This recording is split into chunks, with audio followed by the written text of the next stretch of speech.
La intención es que nosotros podamos, por supuesto, ver, ¿no?, la historia de la agrupación, pero también ir sintetizando, ir decantando qué es lo que lo hace especiales, ¿no? Qué es lo que los hace únicos, ¿no? De alguna forma.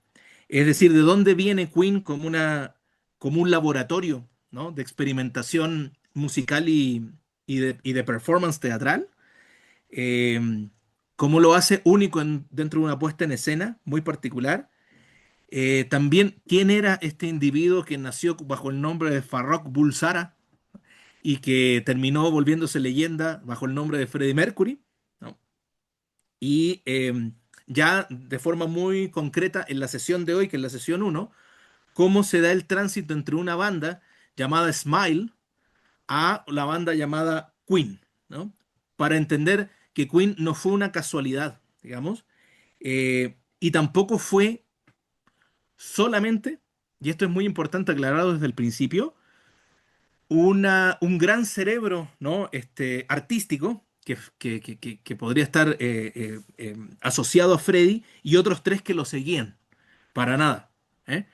¿Eh? O sea, no fue una casualidad, fue un diseño estético muy bien pensado por los cuatro integrantes, tal vez John Deacon en menor medida, ¿no?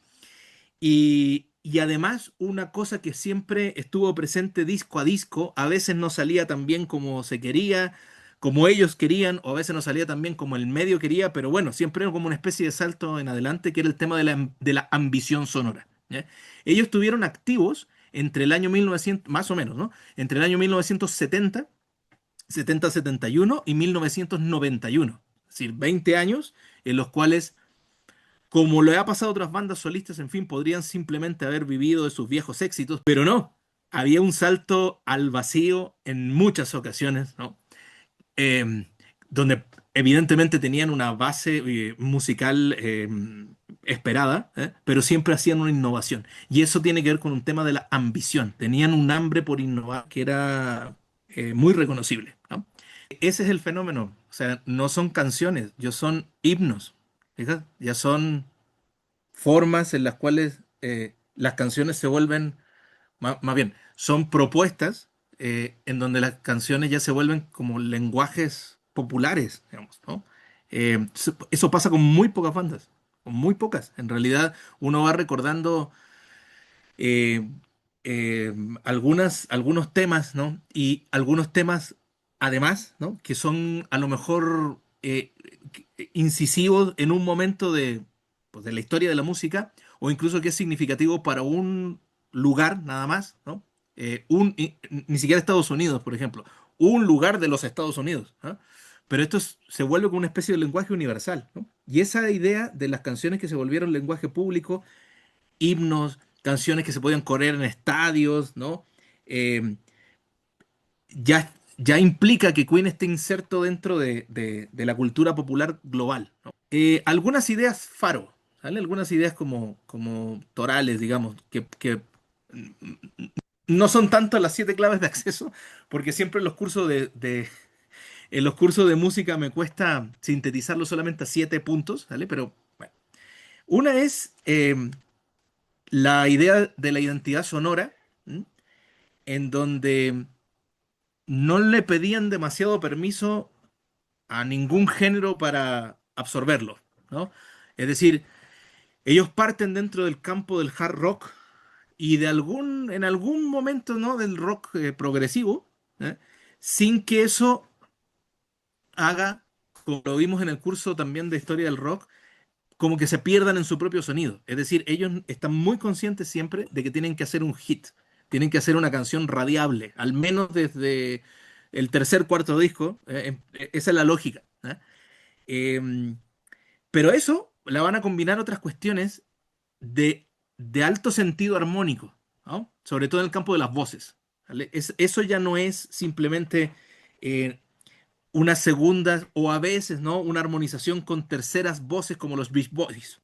Eso es una cuestión que ya entra en el campo de la ópera. Cuestión que obviamente lo aporta sin duda Freddy, ¿no?, con sus conocimientos, incluso antes de llegar a Inglaterra, de ese tipo de géneros. Entonces, hay hard rock, hay armonías que vienen de la música más docta, digamos. Eh, lo otro, hay experimentación en el estudio, ¿vale? Si quieren, por el tiempo que vamos a estar reunidos, no lo muestro ahorita, pero se los mando al chat, una serie de análisis que ha hecho gente que se dedica evidentemente a esto, es decir, ingenieros de sonido, de cómo llevaban a cabo experimentaciones dentro del propio estudio que eran alucinantes, ¿no? Eh, si lo recuerdan, a partir de finales de los años 60, las bandas aprovechan la tecnología que en ese momento era de punta, en ese momento era de vanguardia, ¿no? Entonces, por ejemplo, el black masking, el phasing, ¿no? Todo ese tipo de innovaciones, el que escucharas por una bocina y después por otra, ¿no? Pues lo sabemos más que de sobra oyendo Bohemian Rhapsody. El Wall of Sound, que inventa Phil Spector y que hay bandas como Grateful Dead, los mismos Carpenters, ¿no? Que se aprovechan de eso, ABBA, que se aprovecha de eso. Todo eso, todo, va a ser utilizado por Queen, pero siempre como un peldaño más arriba, ¿no? Entonces, tú ya tienes estos tres elementos en la composición. Pero adicional a eso está el tema de la teatralidad que no podemos soslayar. ¿Sale? Cuando lleguemos a examinar la figura de Freddy en específico en unos minutos, vamos a ver que lo que él le aporta no es solamente un enormísimo vocalista, un multiinstrumentista, ¿vale? Eh, y compositor. Perdón, Freddy se convierte en una especie de director teatral, de director artístico, ¿no? De la banda. Tiene pensado cada uno eh, de las instancias que van a ocurrir en el escenario, hasta la posición de sus compañeros, ¿no? Dentro del escenario, qué es lo que tienen que hacer. Al final es un show extremadamente bien pensado con las lógicas del vodevil. O sea, él no está haciendo un espectáculo de rock simplemente, está haciendo Broadway, ¿vale? No lo pierdan de vista. Bueno, eso, el tema de la identidad sonora. Esto ya lo mencioné, ¿no? Me adelanté. ¿Cómo combinamos hard rock, perdón, con Broadway? Ahorita, cuando veamos a Freddy, quiero mostrarles unos videitos y van a entender casi calcados los movimientos que está haciendo a Freddy a dos de sus figuras más entrañables para constituirse como pues sí, como un performer, ¿no? Dentro del escenario. No me quiero adelantar a eso porque les va a parecer sorprendente. Canciones como himnos, ya lo había comentado, ¿ah? Y esto, todo lo que iba haciendo Queen iba siendo tomado como una especie de modelo. Es decir, este es una banda que es un gran rompeolas, digamos, para que la industria musical y posteriormente la industria televisiva también, porque recuerden que a ellos les toca la llegada de MTV, ¿no? Que lo cambia todo, ¿no? Dentro de la escena, eh, como que les marque pauta. ¿Mm? Ayuda a perfilar Queen la propia industria de la música, ¿no? Eh, Mucho se ha dicho cuál fue el primer videoclip, ¿no? Eh, pero si nos ponemos menos rigurosos, menos puristas, digamos, ¿no? Diríamos que en realidad hay dos momentos en que se disputa ese asunto de la primera vez. En el año 66, los Beatles deciden no hacer más giras y entonces se filman a sí mismos tocando. Entonces, en lugar de irse de gira ellos, mandan de gira el video, ¿no? El video que podían reproducirlo, pues, en la Tanzania de Freddie Mercury, ¿no? Bueno, el Ferrock Bulsara en ese momento, como en Argentina o en Finlandia. Y ese primer videoclip fue Paperback Writer. Pero en realidad como concepto artístico, es decir, no una banda que se filma simplemente tocando, sino una propuesta que puede o no tener correspondencia con la letra. Normalmente los videoclips se supone que son dramatizaciones teatrales de la letra, ¿no?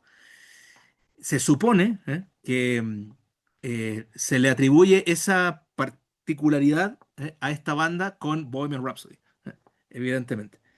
Entonces, ese clip ayuda a empujar, digamos, el formato del video, ¿no? Para estar ahora en tres sitios, si lo notan, ¿no? En el estudio, en las masivas presentaciones y también, ¿no? En la televisión, ¿no?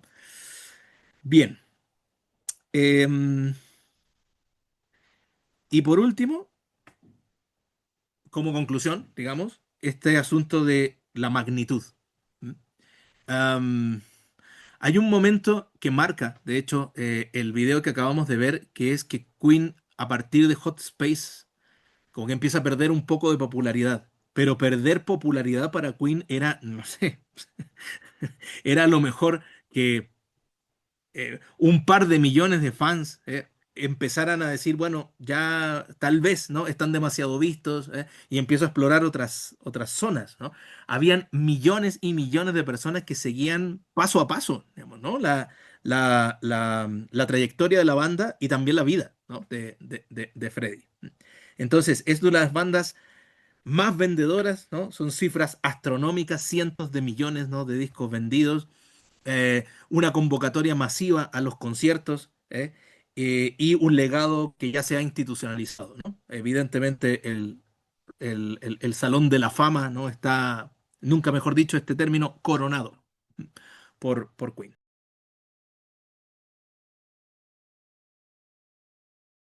Luego de 10 semanas, ¿no? juntos, rodando con Queen, desde la época de Smile hasta Queen y Adam Lambert, ¿no? Pasando obviamente por tantos, tantos momentos, por tantos años, ¿no? De éxitos enormísimos, pero también de vicisitudes. Yo creo que lo que podemos recoger es lo siguiente. Una es que Queen no siguió nunca un género, fue más bien un espacio, una banda que permitió un espacio en donde todos los géneros podrían confluir. Y en la mayoría de los casos, en la amplia mayoría de los casos, se armonizaron esos géneros. Es decir, tú puedes escuchar canciones más country o canciones más hard rock o ópera, ¿no? Eh, o soul, ¿no? Incluso baladas, en fin, y todas parecían funcionar. Eso es lo que creo que lo hace muy valioso, ¿no? Porque no eran talentos aislados que se pusieron a ejecutar, ¿no? Cada quien su instrumento, cada quien en su composición, sino eh, esa correspondencia, ¿no? entre lo que aportaba cada uno de ellos permitía justamente el avance técnico, ¿no? O sea, Queen justamente es otro eslabón dentro de esta evolución del rock. Piensen que ellos surgen en el momento en el que está dominando el hard rock y el progresivo, ¿verdad? Te meten un poquito en esas ondas, pero trasladan luego la música hacia otro territorio, ¿no? Ahora, evidentemente, y esto seríamos ciegos si no lo vemos, la fuerza que empuja, ¿no? La fuerza poderosísima, es más, me atrevería a decir, por la que una persona pagó una entrada para un concierto de Queen, fue por Freddie, ¿no? Freddy como una especie de personaje, ¿m? Una suerte de personaje, una suerte de positiva máscara, para salir de ese entorno anónimo en donde era Farrokh Bulsara, ¿verdad? Y que le encantaba tanto el mundo del rock como el mundo de la música clásica, y convertirse en Freddie Mercury, ¿no? Como una fuerza viva de la naturaleza inconmensurable que no se ha reiterado, o sea, porque no se ha reiterado una cosa así, ¿no? Por lo tanto, él mismo era una obra viva, ¿no? Él mismo un tipo que entendió, esto lo decíamos en la primera clase, nada más recupero el apunte, que entendió que por supuesto que había que dar una música de muy alta calidad, experimental, ¿no? en la combinación de los géneros, pero también había que dar una puesta en escena muy atractiva, muy desafiante, ¿no? Todos esos ropajes, en un principio, ¿no? El maquillaje, ¿ah? Todo eso. Después, cuando vimos cómo se metían en la era del video, del videoclip, bueno, todo eso es un asunto siempre de vanguardia, estar un paso adelante, ¿no? de lo que va a venir. ¿Vale? Pero obviamente, Brian May aporta un tipo de textura musical con la guitarra que, y aquí recupero un concepto del cine, ¿no? O del mundo audiovisual, ¿no? No solamente del cine, que no es solamente un guitarrista que lleva un ritmo o que haga un solo. O sea, lo que está construyendo son, y este es el concepto del cine, atmósferas sonoras, ¿no? Paisajes sonoros. Es un concepto muy interesante del mundo del audiovisual, eh, que entiende, por ejemplo, la banda sonora, que entiende toda la serie de músicas y sonidos que van a acompañar una imagen, como algo más justamente que un ruido de fondo, pues, ¿no? Piensen que los, los primeros discos de Queen venían con esta etiqueta de que no se habían utilizado sintetizadores porque no podían entender que una guitarra funcionara así, ¿no? Que tuviera esa combinación de pastillas, que pareciera, digamos, ¿no? Que hubiera sido pasado por un sintetizador. Eh, lo hemos comentado en otros momentos también. Desde los primeros compases de la guitarra de Brian May, nosotros identificamos que es él. ¿Eh? Y esto es una identidad importante también, ¿no? De la banda, además de la voz de Freddie, que es inconmensurable. Ahora, dentro de el enormísimo repertorio de Queen, reitero esto que me parece asombroso, o sea, nunca me va a dejar de parecer asombroso, una banda que no tiene un disco compilatorio de grandes éxitos, tiene dos, ¿no? Es decir, el repertorio de hits es enorme, pero dentro de ese repertorio de hits, por supuesto, Bohemian Rhapsody se eleva como un prodigio que si bien le costó entrar a circular, ¿verdad? A ser entendido, y aquí voy con el siguiente comentario, ¿vale? Le costó ser entendido por la crítica y por la industria musical, pero no por la gente. La gente la amó desde el principio, ¿no?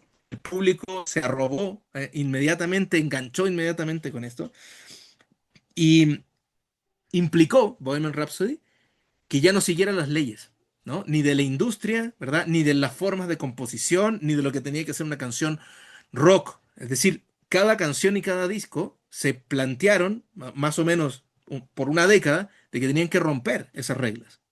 Tenían que avanzar con el desafío que esto implica para no repetir fórmulas, ¿verdad? Eh, eh, de hacer saltos morales, digamos, ¿no? Hacia adelante. Y luego también que Bohemian Rhapsody abre el campo a lo que va a ser el videoclip, como habíamos visto, que trastorna la historia de la música por completo, ¿no? Dedicamos toda una primera parte de una sesión a eso cuando vimos los años 80, ¿no? Eh, por lo tanto, entendió muy bien, fue una banda que entendió muy bien pues, el entorno musical, el campo cultural, estuvo en muchísimos momentos, en muchos más momentos que no, que en momentos bajos, un paso adelante, ¿no? Abriendo camino, ¿no? A las demás bandas, a lo que iba a venir. Y en realidad, la, la, el éxito de Queen, más bien, no necesitó de la legitimación de la crítica y de la prensa tanto, digamos, ¿no? Por supuesto que ayuda, pero ellos no necesitaron tanto porque de inmediato, gracias a la figura de Mercury, por supuesto, tuvieron una afinidad con el público, hicieron comunidad, ¿no? Directamente. Y eso implicó que además de ser una banda de estudio, una banda de set, ¿no? De televisión y de rodaje de videos, tenía que ser una banda de estadio, ¿no? El estadio como el nuevo espacio ritual, digamos, ¿no? De la música popular, donde, si lo notaron, crean actos performativos que se van a repetir una y otra vez. Por eso quería que viéramos la intervención de ellos en la clausura de los Juegos Olímpicos. O sea, ponen en la pantalla, en una pantalla, ¿no? A Freddy haciendo, ¿no? El fraseo, todo el mundo engancha de inmediato, ¿no? Todo el mundo lo hace, pues. Un montón de bandas imitadoras de los Beatles y de imitadoras de Queen, ¿sale? De Queen es más difícil, evidentemente, ¿no? Hay una mexicana muy buena, de hecho. E inmediatamente lo que está esperando la gente es eso. ¿Vale? A eso voy con que ya fijaron un acto performativo. Eh, de alguna forma inventan el videoclip e inventan lo que tiene que ser un show en el estadio. ¿Vale? Eh, y en esto sí superan a los Beatles. Porque piensen que los Beatles tenían una dificultad que era de ellos. Eran casi víctimas de esta circunstancia. Entre ellos y el público había un muro de gritos, ¿no?